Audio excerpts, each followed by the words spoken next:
Assalamualaikum warahmatullahi wabarakatuh. Alhamdulillahirabbil alamin wa bihi nasta'in wa ala umuri dunya waddin wa ala alihi washabihi ajmain amma ba'du. Baiklah anak-anak, apa kabar pagi ini? Mudah-mudahan kita selalu dalam keadaan sehat walafiat dan senantiasa dalam lindungan Allah Subhanahu wa taala. Amin ya Allah ya rabbal alamin. Baiklah, sebelum belajar mari kita berdoa dulu ya. A'udzubillahi minasyaitonirrajim. Bismillahirrahmanirrahim. Allahumma shalli ala sayyidina Muhammad wa ala ali sayyidina Muhammad. Rabbi zidni ilma warzuqni fahma, ya Allah, tambahkanlah ilmuku dan ketinggikanlah kecerdasanku. Amin. Baiklah anak-anak, kemarin kita ngebahas bagaimana mengenal Allah melalui Al-Quran. Nah,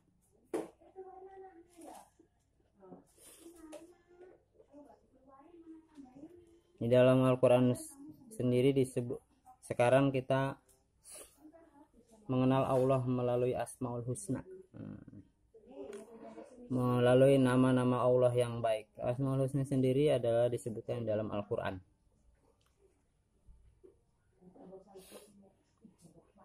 Di mana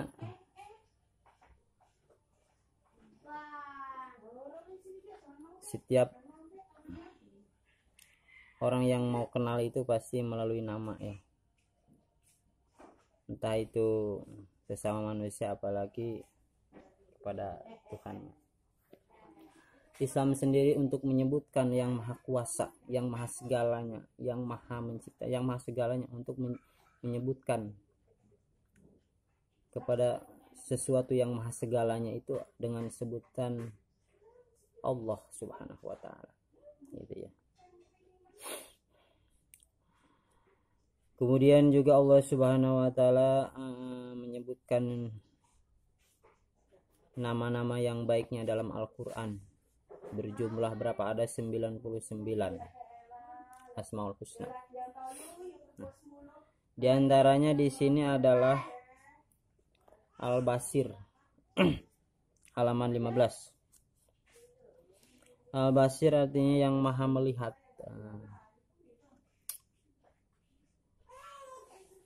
Kita melihat, kita bisa melihat, tapi melihatnya kita itu berbeda melihat, tetapi Allah maha melihat. Tentu saja karena Allah maha melihat sangat beda sekali dengan kita. Kalau Allah melihatnya itu tidak terhalang oleh ruang dan waktu.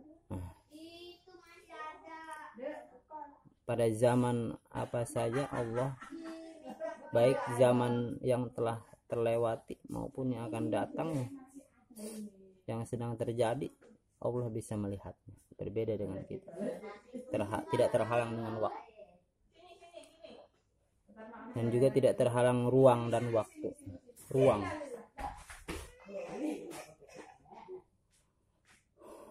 kalau kita tentu saja terhalang oleh ruang.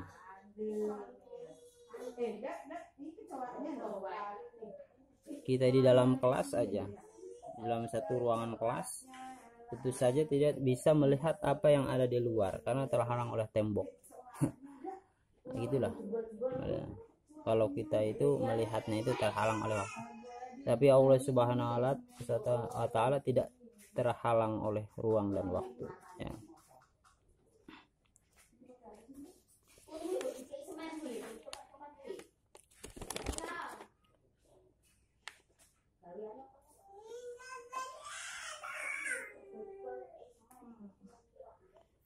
Karena Allah itu mumassalatul hawadisi, bagaimana disebutkan sifat wajib Allah ada 20 itu. Wujud yang pertama, kidam, bako, mumassalatul hawadisi, itu berbeda dengan makhluk. Tentu saja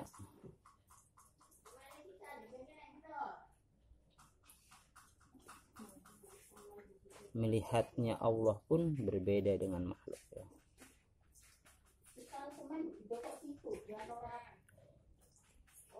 Yang kedua adalah di sini kita ngebahas al-adil, yang maha adil. Nah,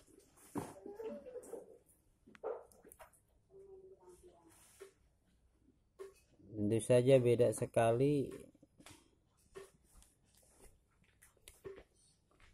keadilan Allah dengan keadilan manusia.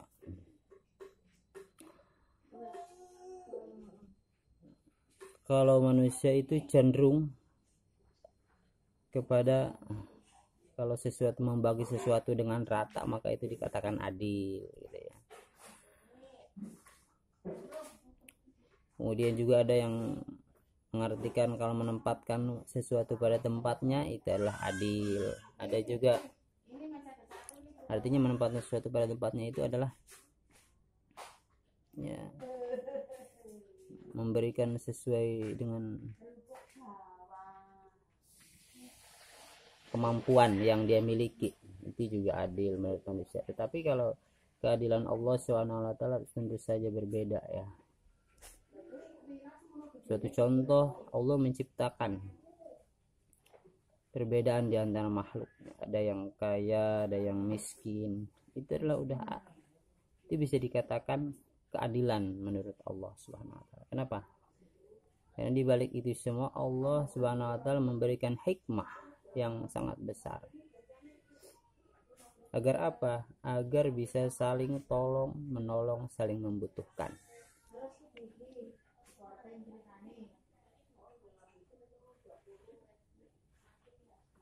Andai saja semua misalnya diciptakan kaya semua, tentu saja siapa yang akan menjadi sopir angkot? Karena semua udah kaya, tidak butuh itu. Siapa yang menjadi petani? Tidak akan mau semua karena semuanya kaya. Bisa saja hikmah dijadikannya perbedaan kaya dan miskin adalah untuk apa? Untuk bisa melanjutkan keberlangsungan kehidupan ini dengan baik tentu saja. Itu juga bisa dikatakan adil menurut ketentuan Allah. Kenapa?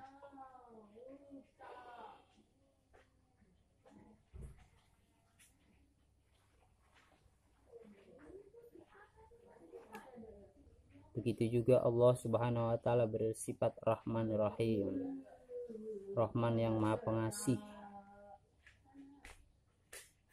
Yang mana orang yang bertakwa ataupun tidak bertakwa, asalkan dia mau bekerja mencari, maka Allah akan kasih kekayaan itu. Allah Maha Rahman yang Maha Pemberi. Tetapi menurut ahli tafsir Ar-Rahman ini ya khusus untuk di dunia saja, yaitu memberi kepada siapapun, entah itu yang durhaka maupun yang tidak. Tapi Ar-Rahim adalah menurut ilmu tafsir adalah untuk di akhirat nanti. Siapa yang bertakwa, yang beramal soleh, maka akan mendapatkan kasih sayangnya Allah, yaitu surga Allah Subhanahu wa taala. Dan siapa yang sebaliknya tidak bertakwa, maka tidak akan mendapatkan kasih sayangnya Allah, atau masuk neraka. Itu menurut tafsir. Inilah sifat-sifat Allah, banyak sekali ya.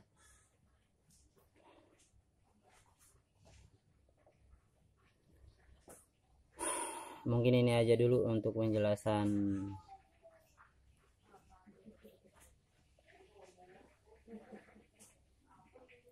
hari ini. Untuk tugasnya adalah menulis